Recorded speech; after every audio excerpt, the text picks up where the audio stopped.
Euh, je ne sais pas si ça a été évident dans la présentation de la semaine dernière que le fait, le, le, le, le fait que dans l'unité pure, nous avons adopté cette position où nous avons exigé quelque chose de Dieu, notamment la particularité qu'il ne pouvait pas nous donner, ce refus de sa part de notre ce que nous avons considéré une toute petite demande pour une faveur particulière, nous avons considéré comme un affront, voilà, une attaque, un refus de satisfaire un besoin profond chez nous.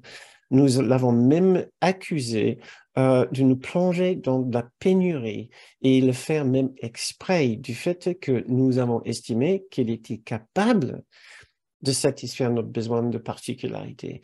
Nous n'avons pas demandé grand-chose, simplement un petit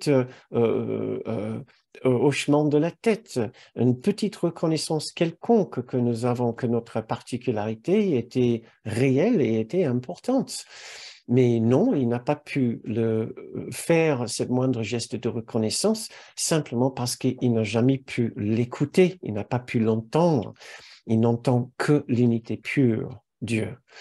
Et, par, et pour cette raison-là, nous nous sommes donné le droit de l'accuser de nous avoir attaqués en nous empêchant d'avoir quelque chose qui était dans notre droit. Donc, je parle de ceci, puisque dans ce monde, dans notre monde d'illusion, nous parlons beaucoup chacun parle beaucoup de ses droits. C'est mon droit. On ne peut pas enlever mon droit. Ouais. Et si vous vous êtes jamais posé cette question, d'où vient cette insistance, cette obsession avec l'idée de notre droit? C'est mon droit, c'est à moi, c'est mon dû.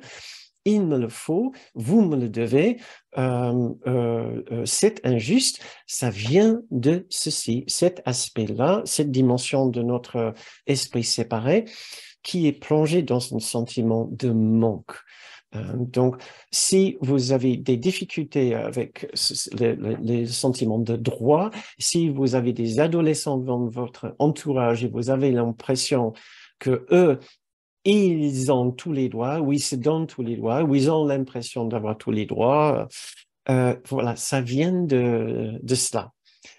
Et nous pouvons essayer de songer à comment nous insistons toujours auprès de Dieu qui continue à donner quelque chose qui est totalement impossible et nous continuons à l'accuser de tous les torts, notamment de nous avoir volé notre particularité ou la particularité. Nous avons l'impression que c'est lui qui a toute la particularité, il voulait absolument rien nous donner, nous avons laissé dans une pénurie de particularités. Donc, nous avons l'impression d'être dans notre droit de le prendre, même de le voler, voler son pouvoir de création. D'où vient notre préoccupation avec le vol et la possession. Si vous n'êtes jamais posé la question, encore, pourquoi le vol, l'idée de possession, en une place tellement importante dans ce monde ici, c'est à cause de ça. Nous sommes tous des voleurs de particularités pour combler le manque de particularités. Et nous ne pouvons pas accuser d'autres personnes maintenant sans accuser nous-mêmes d'exactement le même péché, entre guillemets, puisque le péché n'existe pas, le même phénomène, la même chose.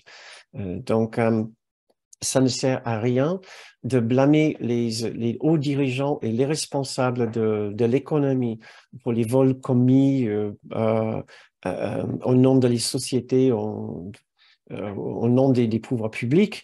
Ça ne sert à rien d'accuser les autres d'avoir faussé le jeu pour que eux ils ont tout et nous on a rien, ou certains groupes n'ont rien.